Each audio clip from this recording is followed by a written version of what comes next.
Day one of falling in love with watercolor. I decided to pull out my tiny little sketchbook and start creating art from my heart. In this tutorial, I'm painting these loose pink florals with beautiful centers, leaving some white space just for highlights, for some whimsy, very loose, adding in a really loose leaf and vase mixture. I found a reference photo on Pinterest, and I want to fill this sketchbook with little pieces that remind me of joy, that make me happy, and that teach me new things. So join me in this journey, 30 days before we get to the end of the year.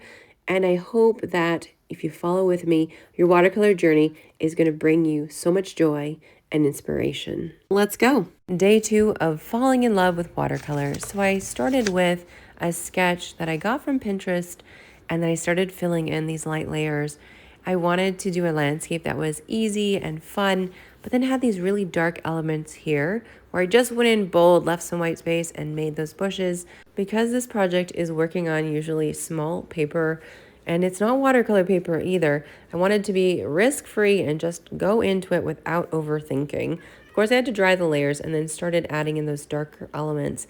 When you're wanting to learn something new, whether it's watercolor or acrylic or something else, you need to take risks. You need to find photos that inspire you, and you just go for it. A light sketch helps guide you there, but don't cut yourself off from trying new techniques you've never done before, and even elements that you think you might fail at. This is where the learning process happens. Then I took out my soft pastel, and I wanted to go in with these dark marks to create that fence, those harsh lines that bring everything all together, that added some texture to the path as well, friends. I enjoyed painting this. Let me know if you're gonna do day two's challenge. Day three of falling in love with watercolor. So today I wanted to get into that Christmas spirit, and I used a number 6 round brush to start by putting in that line so I knew exactly where to go. We do a lot of stippling here, little dabbing motions, and this is the inspiration, a tree that I painted from last Christmas. So I'm getting wider as I'm going down towards the bottom, and then I just have to start filling it in. So adding that line in the middle helps you know where you're going, makes it a lot easier, friends. So that's that first layer. Of course, you dry it. You want to take a darker green and add that in too. I like using this tiny little sketchbook with really cheap paper. It's not even for watercolor. It takes the pressure off and just allows me to enjoy painting with watercolor. Of course, I dried that second layer, and I'm adding the third, the red garland. I hope you try this, friends. I hope you find joy in your watercolor journey. Happy painting and happy mental health. Day 4 of falling in love with watercolor. So this is my reference from Pinterest. Taking out my tiny little journal. I wanted to use this reference as simply that, an inspirational place to start choosing the colors and shapes. I also wanted to do very loose, watery blobs, not really focusing on perfection in any way, but just putting on different colors and different saturations, looseness being key here. And this is what I like to do. I like to take a reference and make it my own. It's my original painting, and I had fun making this as loose as possible. Day 5 of falling in love with watercolor. So today I'm showing you a Scotland landscape that I did. I already put in part of that first layer, and I used a small brush to start adding in the colors for the building, for the aqueducts, and wanted to show you how that layering happens. I like to start with really light paint, and then you can see I'm doing this kind of dabbing motion to add some texture and some darkness to the background. We're making sure that the actual castle itself has the line details and the structure, and then everything else is more just dreamy and light and fluffy. With this sketch, I really learned a lot about being patient, adding texture, and friends, I do want to let you know that I still have about half of my spots left for my Scotland art retreat next year. So click the link in my bio or in the description to learn more. Day 6 of falling in love with watercolor. I decided to take this reference from Pinterest, beautiful figs, and I used a very light purple color to start putting in those 3 fig shapes using a number 12 round. And I wanted to just play with the idea of making these really loose and whimsical fruits.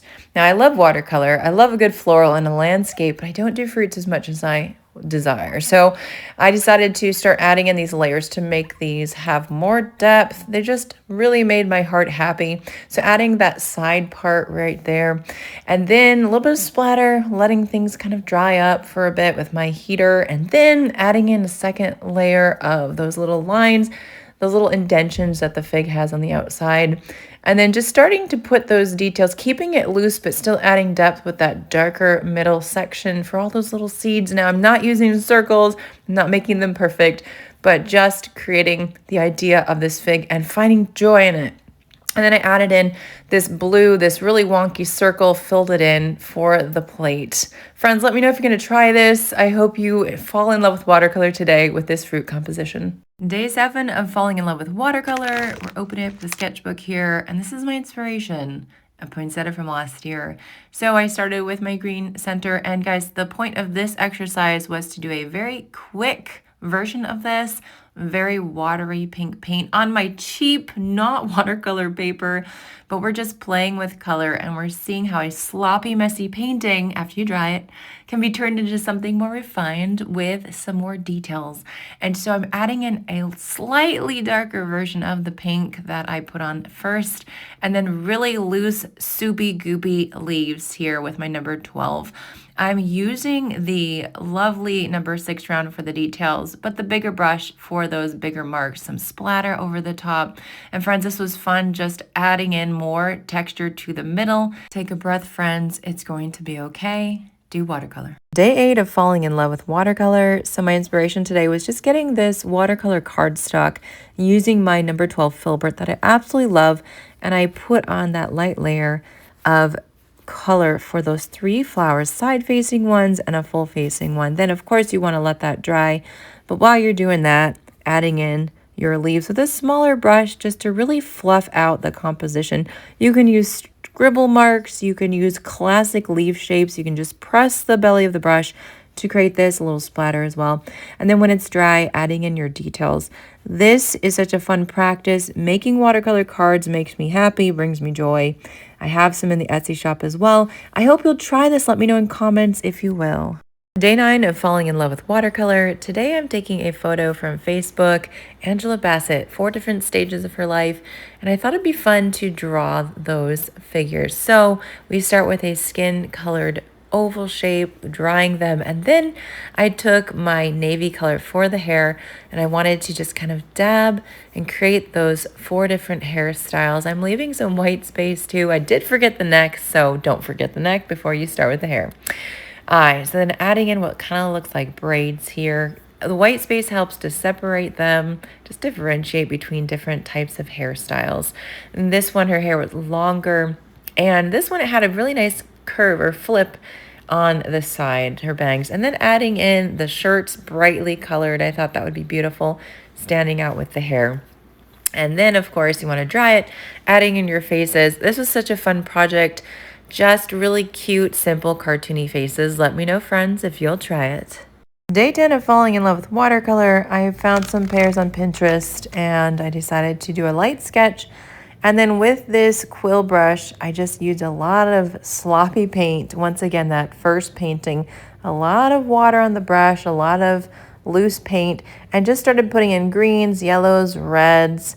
We have a couple sliced pears here as well, and then I kept adding a few more layers. Now I did leave some highlights just to see how I liked it. I didn't actually like it in the end, but I dried everything, added my second layer. I just wanted to make very loose pears that were very artistic, artsy in nature, but still had some details and personality. So adding in a little bit of splatter, as I love.